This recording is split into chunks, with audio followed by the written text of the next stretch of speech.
بسم اللہ الرحمن الرحیم۔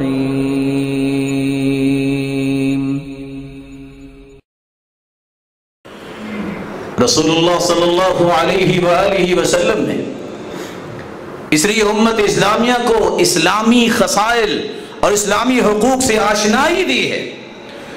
ثلاث حق علی کل مسلم، ہر مسلمان پہ فرض ہے، واجب ہے کہ وہ 3 کام کرے۔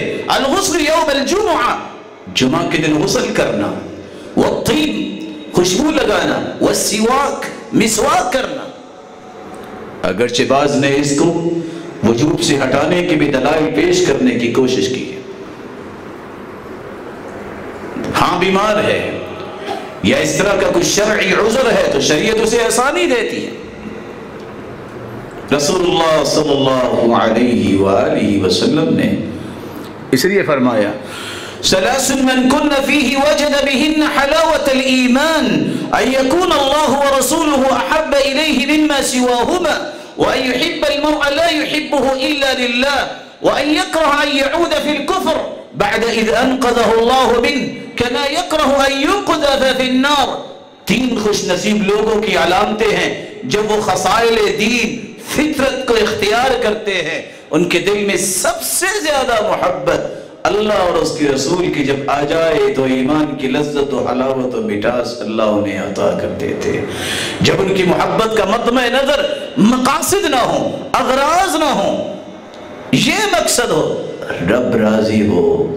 جب اس انداز سے کسی سے محبت کرتا ہے تو اللہ اس کے دل میں ایمان کی محبت داخل کر دیتے ہیں، اور اسی طرح ایمان لانے کے بعد کبھی بھی اس کی آنکھیں خیرہ نہیں ہوتی کفر کو دیکھ کے، اس کی چیزوں کو دیکھ کے کافر نے یہ کیا، کافر اور کافر۔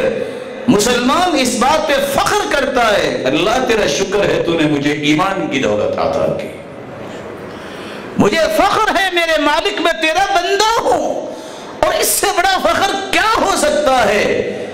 میرے مالک تو میرا رب ہے، میں کسی اور کو نہیں مانتا۔ رسول اللہ صلی اللہ علیہ وسلم نے فرمایا ایمان لانے کے بعد کفر کی طرف پلٹنا، ان کے طور طریقے اختیار کرنا، ان کی باتوں پہ اپنے آپ کو لگانا اور قائل ہونا اس قدر ناپسند کرتا ہے جس طرح آگ ناپسند کرتا ہے، جہنم کو ناپسند کرتا ہے۔